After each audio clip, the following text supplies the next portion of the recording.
വചനയാത്ര ഉൽപ്പത്തി 41 അധ്യായം. ഫറവോയുടെ സ്വപ്നം.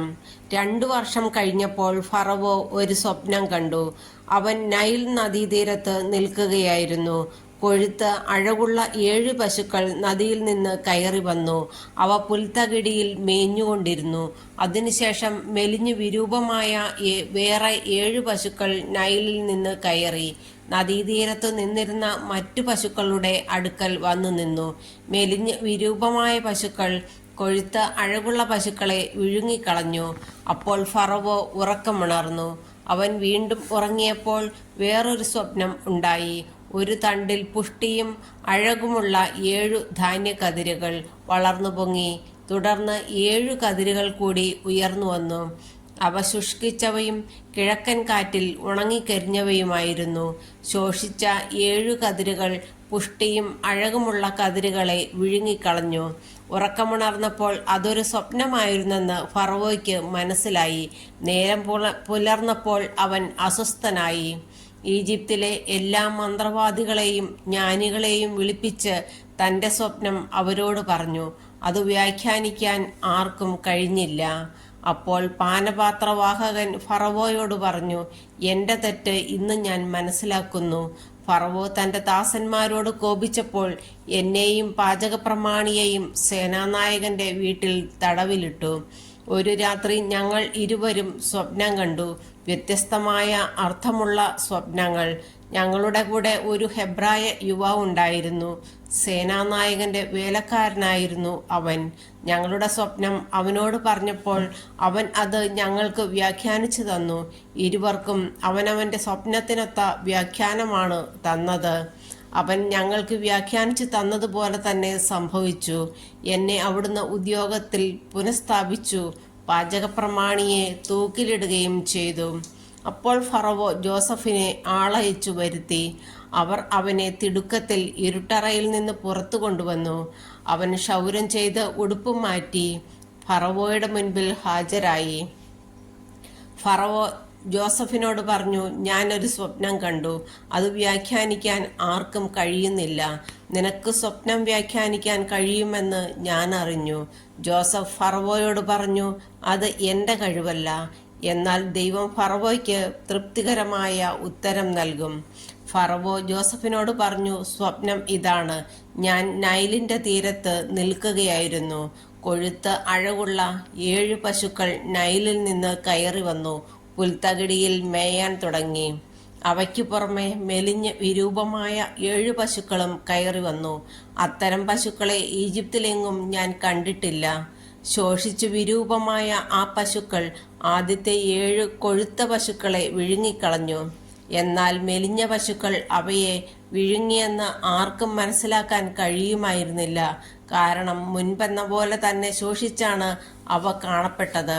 അപ്പോൾ ഞാൻ കണ്ണു തുറന്നു. വീണ്ടും സ്വപ്നത്തിൽ പുഷ്ടിയും അഴകുമുള്ള 7 കതിരുകൾ ഒരു തണ്ടിൽ വളർന്നു നിൽക്കുന്നത് ഞാൻ കണ്ടു.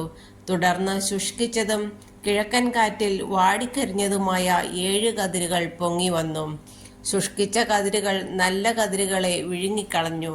ഞാനിത് മന്ത്രവാദികളോട് പറഞ്ഞു, എന്നാൽ അത് വ്യാഖ്യാനിച്ചു തരുവാൻ ആർക്കും കഴിഞ്ഞില്ല. അപ്പോൾ ജോസഫ് ഫറവോയോട് പറഞ്ഞു, ഫറവോയുടെ സ്വപ്നങ്ങളുടെ അർത്ഥം ഒന്നു തന്നെ. താൻ ഉടനെ ചെയ്യാൻ പോകുന്നത് എന്തെന്ന് ദൈവം ഫറവോയ്ക്ക് വെളിപ്പെടുത്തിയിരിക്കുന്നു. 7 നല്ല പശുക്കൾ 7 വർഷമാണ്. 7 നല്ല കതിരുകളും 7 വർഷം തന്നെ. സ്വപ്നങ്ങളുടെ അർത്ഥം ഒന്നു തന്നെ. അവയ്ക്ക് പുറകെ വന്ന മെലിഞ്ഞതും വിരൂപവുമായ 7 പശുക്കളും 7 വർഷമാണ്. കിഴക്കൻ കാറ്റിൽ ഉണങ്ങി വരണ്ട പതിരു നിറഞ്ഞ 7 കതിരുകൾ ക്ഷാമത്തിൻ്റെ 7 വർഷമാണ്. ഞാൻ അങ്ങയോട് പറഞ്ഞതുപോലെ ദൈവം ചെയ്യാൻ പോകുന്നത് എന്തെന്ന് അവിടുന്ന് ഫറവോയ്ക്ക് കാണിച്ചു തന്നിരിക്കുന്നു.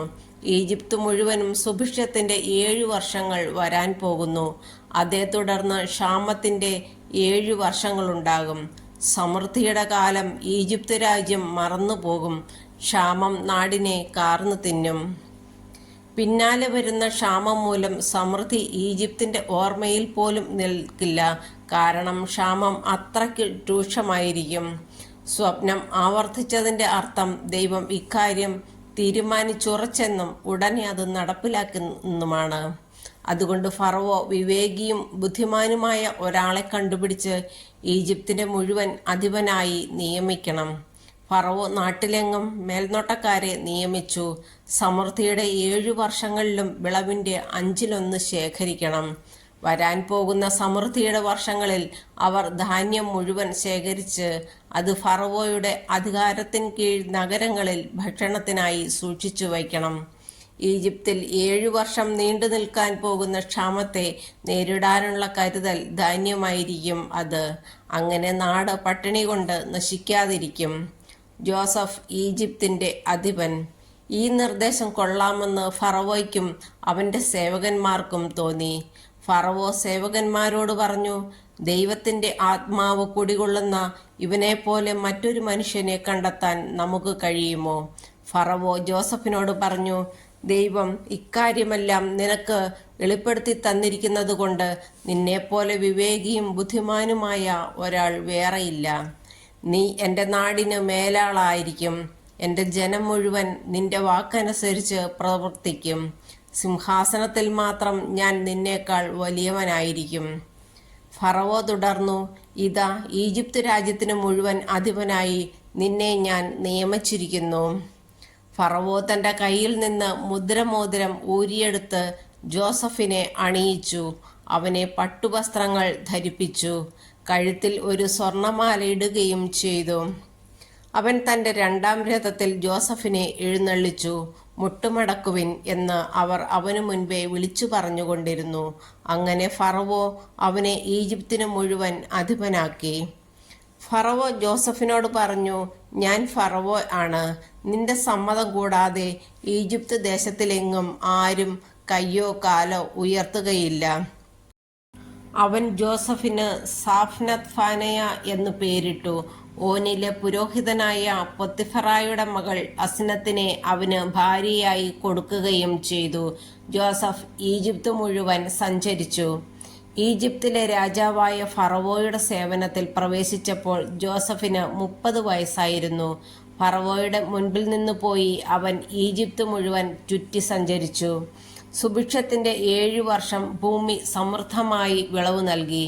7 വർഷവും കൂടുതലുണ്ടായിരുന്ന ഭക്ഷ്യസാധനങ്ങളെല്ലാം അവൻ നഗരങ്ങളിൽ സംഭരിച്ചു വെച്ചു. ഓരോ നഗരത്തിനും ചുറ്റുമുള്ള വയലുകളിലെ ഭക്ഷ്യം അതത് നഗരത്തിൽ തന്നെ സൂക്ഷിച്ചു. കടൽക്കരയിലെ മണലുപോലെ കണക്കറ്റ ധാന്യം ജോസഫ് ശേഖരിച്ചു വെച്ചു. അത് അളക്കാൻ വയ്യാത്തതുകൊണ്ട് അവൻ അളവ് നിർത്തി.